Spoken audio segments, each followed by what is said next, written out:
சமீபத்தில் ஒரு கூட்டத்தில் நான் போயிருந்த போது ஒரு சகோதரி மேடையில் ஒரு சாட்சி சொன்னாங்க.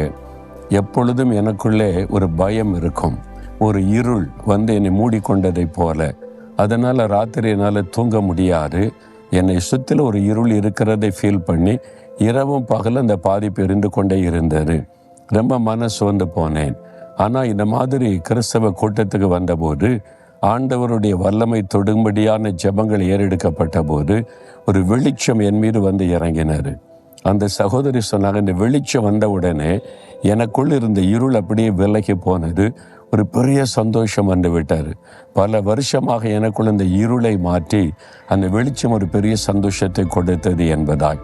அப்போ வெளிச்சம் வரும் பொழுது இருள் தானாய் விலகி ஒரு பெரிய சந்தோஷம் வருகிறது. உங்கள் வாழ்க்கையில் சாத்தான் சில சமயத்தில் பாவ இருளை கொண்டு வந்திருக்கலாம், வியாதி என்கிற இருளை கொண்டு வந்திருக்கலாம், பயம் என்கிற இருளை கொண்டு வந்திருக்கலாம், டிப்ரெஷன் என்கிற இருளை கொண்டு வந்திருக்கலாம், நம்பிக்கையற்ற தன்மை என்கிற இருளை கொண்டு வந்திருக்கலாம். இப்படி கவலை, துக்கம், ஏதோ ஒரு இருள் உங்களுடைய வாழ்க்கையின் ஒரு பகுதியை பாதித்து உள்ளத்தின் ஆழத்துக்குள்ள அந்த பாதிப்பு இருந்து கொண்டே இருக்கிறாரு. அது முழுமையாய் மாறணுமான ஒரே வழி நீதியின் சூரியன். யார் இந்த நீதியின் சூரியன்? இயேசு கிறிஸ்து தான் நீதியின் சூரியன். அவர் நீதியின் சூரியனாக இந்த உலகத்தில் வந்தார். ஆகவேதான் அவர் சொன்னார், நான் பூமிக்கு ஒளியாய் இருக்கிறேன், உலகத்துக்கு வெளிச்சமாய் இருக்கிறேன் என்பதாக. அவர்தான் உண்மையான வெளிச்சம், உண்மையான ஒளி. அவர் உங்களுடைய வாழ்க்கையில வந்துவிட்டால் இருள் தானாக விலகி போய்விடும்.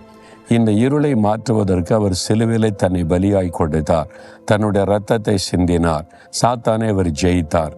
அதனால அவர் உங்களுடைய வாழ்க்கையில வந்துட்டா இருள் எல்லாம் நீங்கும்.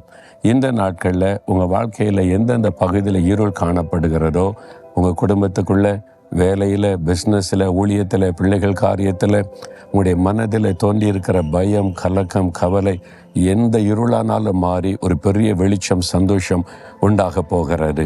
இப்போ நீங்கள் ஜெபிக்கணும். ஆண்டவரே, நீதியின் சூரியன் என் மீது உதிக்கணும், இயேசுவாகிய அந்த வெளிச்சம் எனக்குள்ள, என் குடும்பத்துக்குள்ள உதிக்கணும்னு சொன்னீங்கன்னா அந்த வெளிச்சம் வந்த உடனே அப்படியே சூழ்நிலை மாறுவதை காண்பீங்க. அப்படி ஒரு ஜெபம் செய்யலாமா? நீதியின் சூரியனாக இருக்கிற எங்கள் இயேசுவே, எங்களுக்காக மரித்து உயிர்த்தெழுந்தவரே, இதோ எங்களுடைய வாழ்க்கையில காணப்பட இருளை மாற்றி எங்களுடைய வாழ்க்கையை வெளிச்சமாக்குவதற்காக சிலுவையிலே பலியாய் கொடுத்தீரே. இந்த மகன், இந்த மகள், அவருடைய வாழ்க்கையில காணப்படுகிற இருளான பகுதிகள் மாறும்படி இன்றைக்கு உடைய வெளிச்சம் அவர்கள் மேல உதிப்பதாக. இன்றைக்கே இப்பொழுதே ஒரு அற்புதமான மாற்றம் அவருடைய உள்ளத்தில் உண்டாகட்டும். இயேசுவின் நாமத்தில் ஜெபிக்கிறோம். ஆமேன், ஆமேன்.